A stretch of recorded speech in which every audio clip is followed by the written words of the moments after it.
এই নিঠাৰী কাণ্ডৰ দ্বাৰা যদি সাৰি যাবলগীয়া হয় তেতিয়াহ'লে কিন্তু ইতিহাসে মুখ্যমন্ত্ৰী হিমন্ত বিশ্ব শৰ্মাক কেতিয়াও ক্ষমা নকৰিব, ইতিহাসে কেতিয়াও ক্ষমা নকৰিব।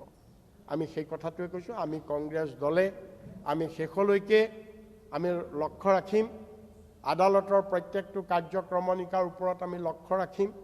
আজি আমি সকলো কথাটো কোৱাটো উচিত নহ'ব, যিহেতু সম্পূৰ্ণ চাৰ্জশ্বিট আমাৰ হাতত নাই, নোহোৱাকৈ আমি সকলো কথা কোৱাটো উচিত নহ'ব।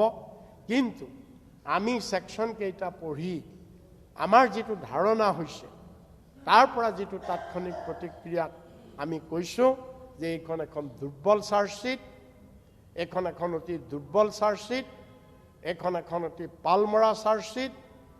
এইখন চাৰ্জশ্বিট দি চৰকাৰে দায় সাৰিব বিচাৰিছে, এইখন চাৰ্জশ্বিট দি চৰকাৰে গোটেই বলটো আদালতলৈ ঠেলি দি চৰকাৰে দায় সাৰিব বিচাৰিছে। গতিকে আমি এই কথাখিনি কৈছোঁ আৰু আমি আশা ৰাখিছোঁ যে যেতিয়া আমি সম্পূৰ্ণ চাৰ্জশ্বিটখন পাম তাত যাতে কোনো ধৰণৰ সুৰুঙা আৰু নাথাকে বুলি আমি আশা কৰিছোঁ। আৰু যদি সঁচাকৈ সুৰুঙা নাথাকে সি সকলোৱে ভাল হ'ব, আমিও ৱেলকাম কৰিম। আৰু যদি সুৰুঙা থাকে তেতিয়াহ'লে আমি কংগ্ৰেছ দলে ইয়াৰ আমি প্ৰতিবাদ কৰি যাম।